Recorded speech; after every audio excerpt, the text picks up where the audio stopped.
안녕하세요. Yes, 감사합니다 is thank you, which you'll hear at the end of the show.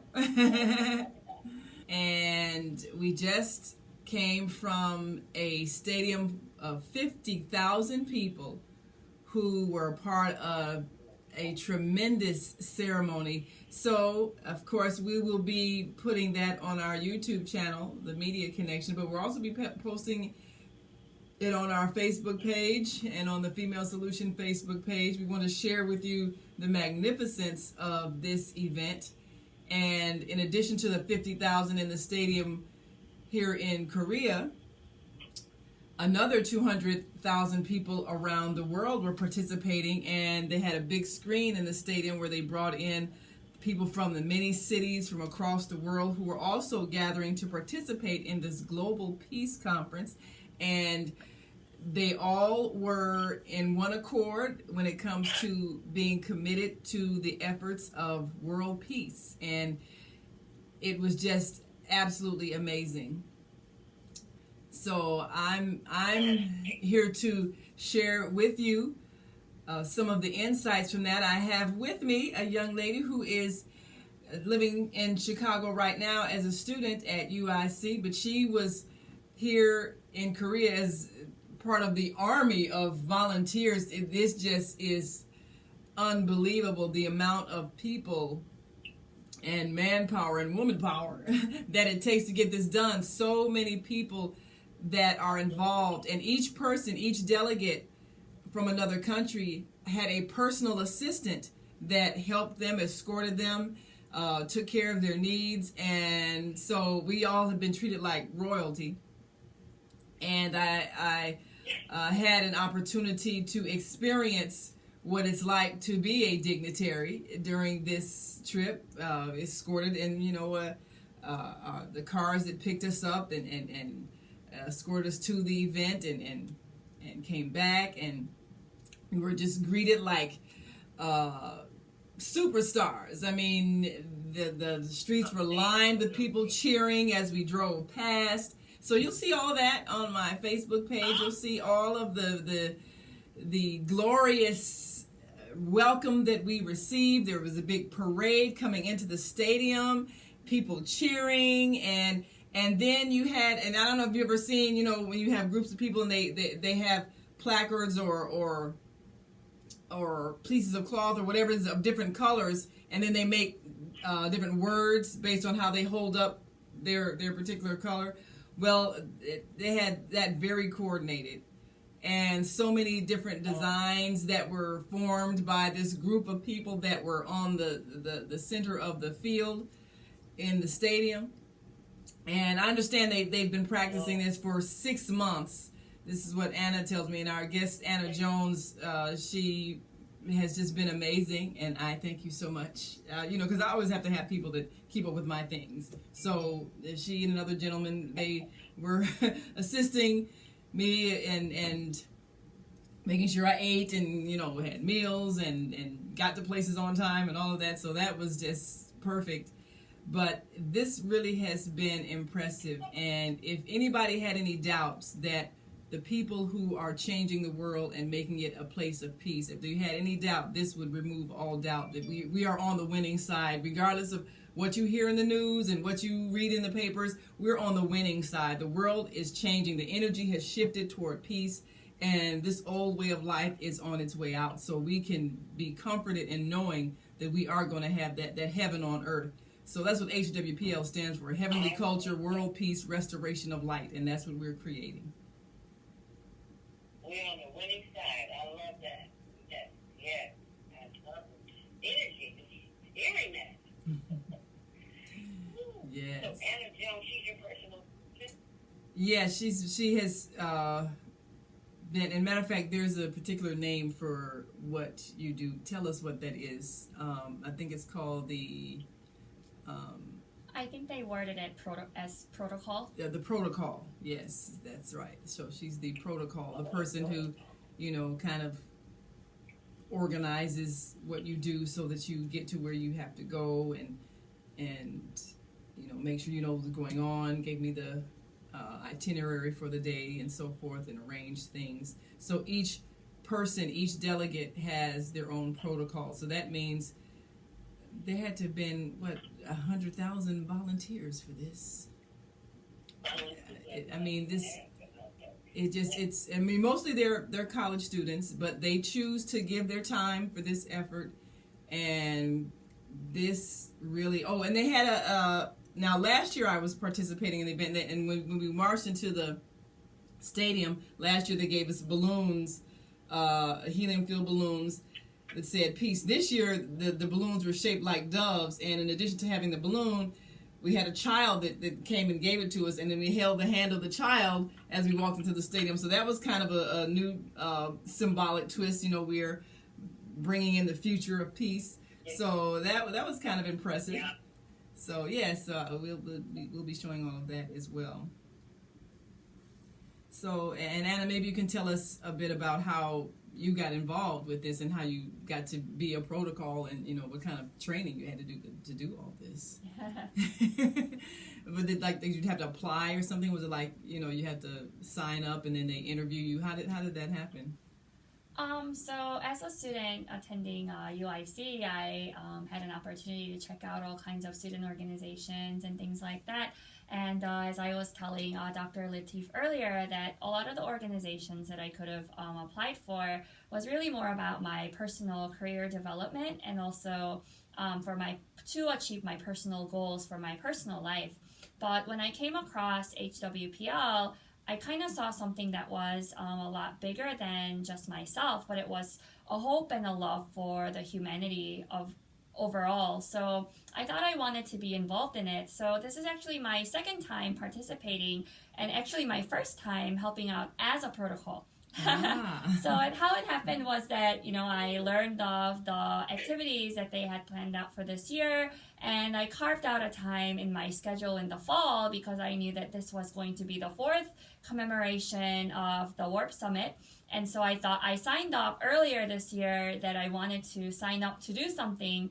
And because of my experience in, teaching English abroad at some point in my life, I volunteered, and then they said the task that would be great for me would be like a translating protocol. So because I don't speak Korean that well, but I understand it to a certain extent. I guess I consider myself like an intermediate Korean speaker, but English is more of my native language. So they thought that it would be a really good idea for me to help out as a protocol so that the guests who are visiting this particular event can navigate through Korea without too much problem, because Korea is largely a Korean-speaking country, meaning that, quite a few people here also speak English as well, but for, people whose main language is English, it may be a little bit difficult for them to kind of navigate around the country and also the culture as well. So my job would be to kind of serve as a bridge between like the American culture and the Korean culture, and kind of help people to maximize their experience in the work of peace and the Korean culture, and for this organization as well. And for me, it has also been a really exciting experience as well. And yes, I learned a lot. Yes. Oh. And this is a very organized group. They really have this down to a science. The masses of people that you have to move from place to place, and yet it's very, very organized, and everyone is extremely polite and friendly and welcoming and attentive. And I always notice the difference because, when people have to keep order and get crowds to move in America, they're always very rude to you. They make you feel bad. They talk to you as if you're not worthy of respect. And that is the way people who do these kinds of jobs are trained. And so whenever there is a crowd, an event, you have these people that are speaking harshly to everyone. Well, here, everyone spoke very kindly, very respectfully, and everything was, they would greet you, 안녕하세요, give you the greeting, or tell you thank you, 감사합니다. Everybody was just very, bow and all that, very, very highly respectful and made you really feel good, made you feel important, made you feel valued. There's just such a difference. So I think about when we talk about world peace, it starts with how you treat people. We can't have peace in America until we learn manners. That's the first thing. And most of the manners everywhere you go in America are very bad. And our children need to travel other places so they can experience being treated well. Most of the time, we talk to children very badly.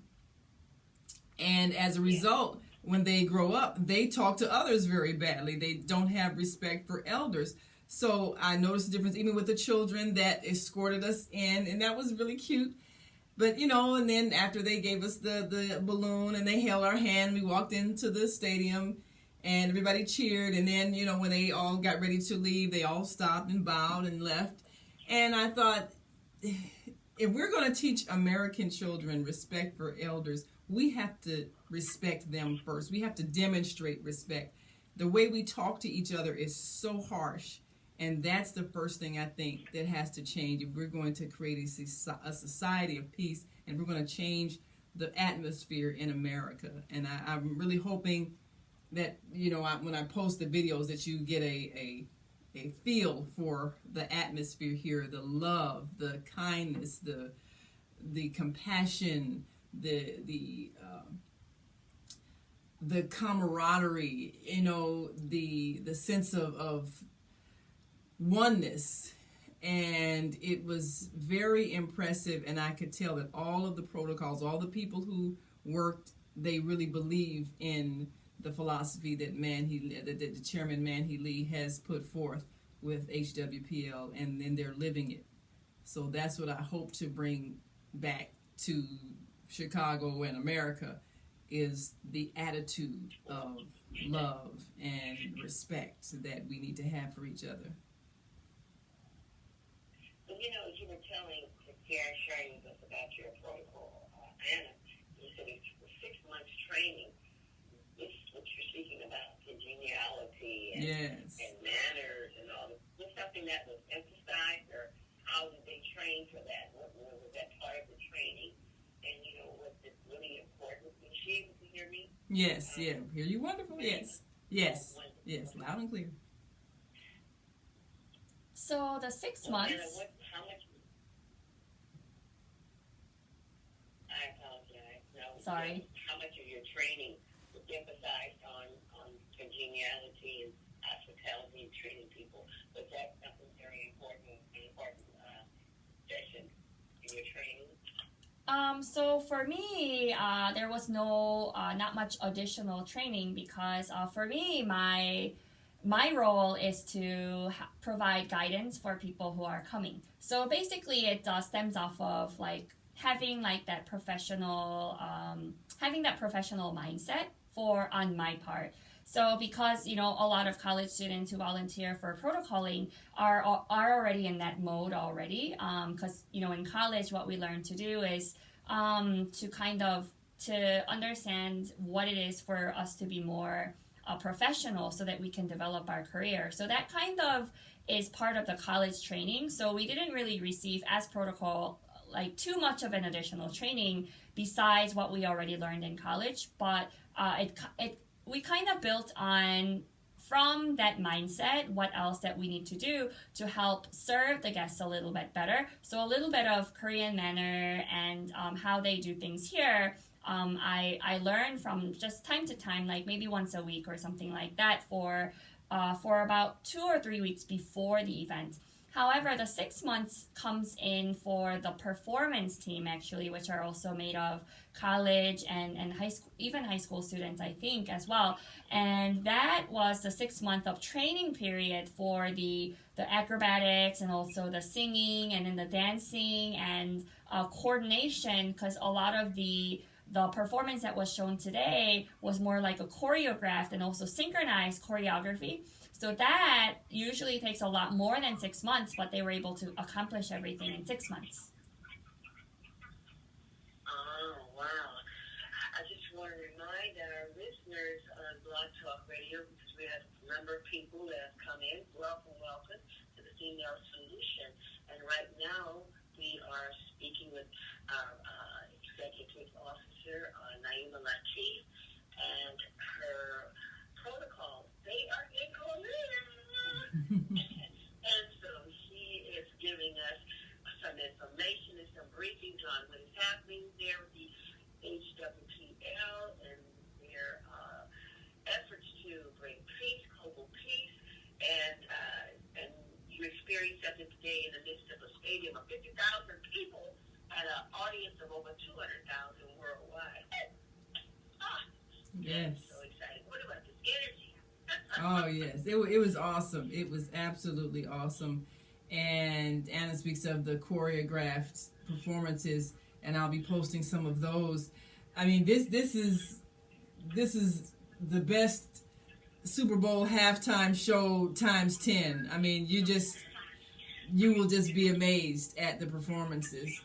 And I know that it took a lot of intense practice, very synchronized dances, beautiful colors, so choreographed, and a lot of energy. And they really had to be dedicated to do these kinds of performances. And each thing symbolized, a part of the document, Declaration of Peace and Cessation of War. And this is the 10 articles and 38 clauses that make up a document that's been presented to all of the nations of the world to agree to as a method of how you settle differences and how you work together so that we don't ever have another war. We should never have to go and kill people if there's a disagreement between countries. We should be able to share what we have. We should be able to trust each other, not to perform acts of aggression. And one of the biggest requests is that everybody disarm. And of course, that is the point where the U.S. is balking at, because the United States makes so much money in arms manufacturing and sales. And they'll sell to both sides. Whatever war, they sell to all sides. They don't care, because it's an income. So there's the ethics of that. If the world is saying we don't want to see another armed conflict, because now that we have nuclear power, anybody who drops a bomb is going to destroy the earth. So how do you get people to understand that there is no such thing as a winnable war in these times? So it seems it's just a few countries that will not let go of the idea of armed aggression. And we in America have a big job to address the extreme violence that's brought about by the belief that you make the world safer if everybody has firearms. Obviously, that's not correct. And because Korea is one of those countries where the citizens aren't all packing a pistol, it's much safer here. And there's a different attitude here. And you don't have, you're just looking at the news, you don't have, daily reports of how many people got shot and all that. That doesn't exist here because people aren't carrying guns. And so I think nations that have been to war, they understand that if you can get rid of your firearms, you can create peace. But America hasn't understood that yet. As you're talking, I've got friends who travel to some, and by the way, if anyone wants to chime in, you can press 1 on the keyboard. You're listening to the voice of Naimah Latif, our executive director and founder of the Female Solution, and she is in Korea with a protocol, Anna Jones. And you're speaking of this. I've had friends who travel and places like Ireland and UK, and there's some places they can't even wear a U.S. shirt because there's so much hostility and against Americans. And so to hear that you're experiencing something quite different, and the welcoming is really amazing. So that shows us some discipline and some real dedication to the cause and the belief that world peace is achievable. Oh, absolutely. I think the reception is different because of the reason why we're here. The Americans that are here on this trip are the ones that are here to help foster that vision of world peace. sometimes Americans go abroad and they have that arrogant American attitude. First of all, they don't learn any words of the language of the people that they're going to visit, and then they order everybody around like they're servants and beneath them, and they're rude. And so when you bring that attitude with you, you're not going to be liked or welcomed, and people don't want you there. So we have to learn when we go abroad that we're guests in someone else's country, and we have to be humble and gracious and appreciative and respectful. Respect the people enough to at least learn some basic greetings, some basic, thank you is one thing you should learn everywhere you go, because people always have to help you. You need to thank them. And, at least show some understanding and appreciation of the culture. Understand what is considered offensive in a certain culture. What's appropriate. Well, and then that's what we need to study. What you're saying is go back to manners. Yes. Yes. We taught some manners. Going back to kindergarten. We have a call. Would you want to take a call? 4743. Absolutely. You want to chime in? Yes, 4743. And I think the things that are going on in the different cultures. Now, when you go to American culture, this is Melissa Williams. How are you? Oh, excellent. Evangelist Williams. Yeah, I had a little late morning. Thanks for calling. Over my birthday. Oh, happy birthday. You're wiser. Wonderful.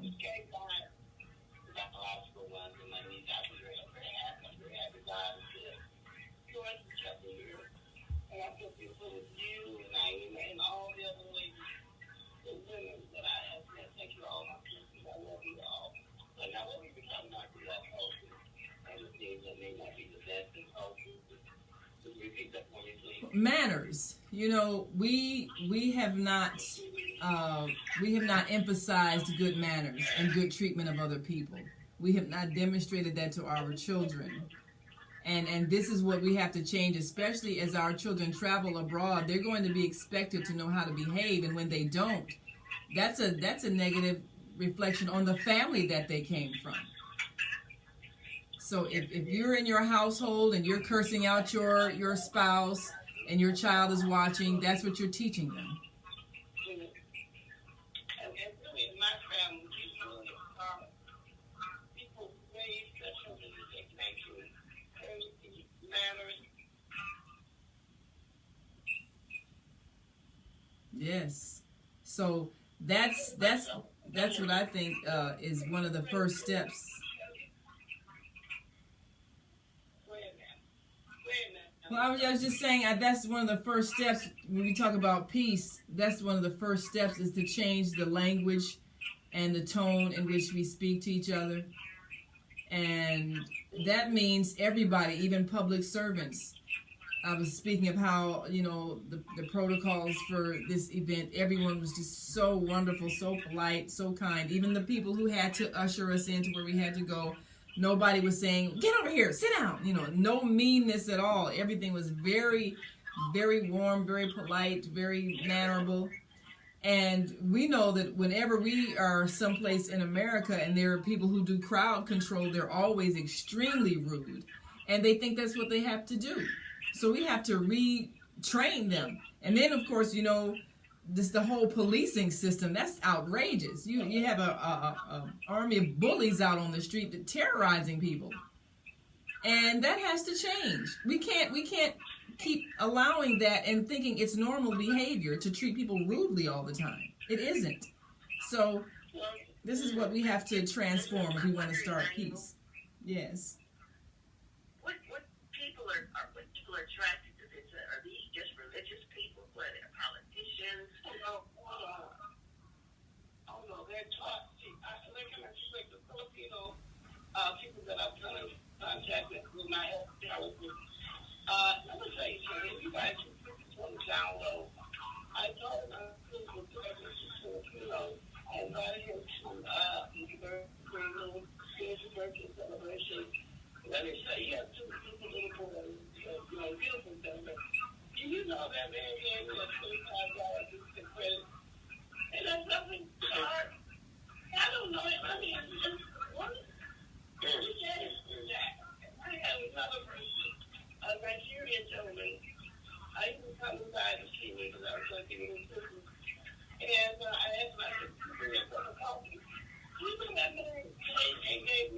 bill. Wow. This is what Very generous. how they impact. What it gets to do, Young men that I met, they were told by us, CNAs at the hospital, I got so happy. And they were talking to me, and I said, I would advise you two young men. He said they were raised to be this way. That courtesy, generosity, and spirit, and be this way towards each other. When they bring that here in America, and, it's just, we lost a bad history. I say, Naimah, that's slavery did. Now we break us down. So, well, that's something that we have to take responsibility for, and that's what we're doing here. That's part of what the objective of the Female Solution, and there are others too. We just have to come together and network, because there are a lot of us who are aware of the need of changes, and we're not very happy with the climate, but we are working towards it, and this is what we're doing. This is what we're doing.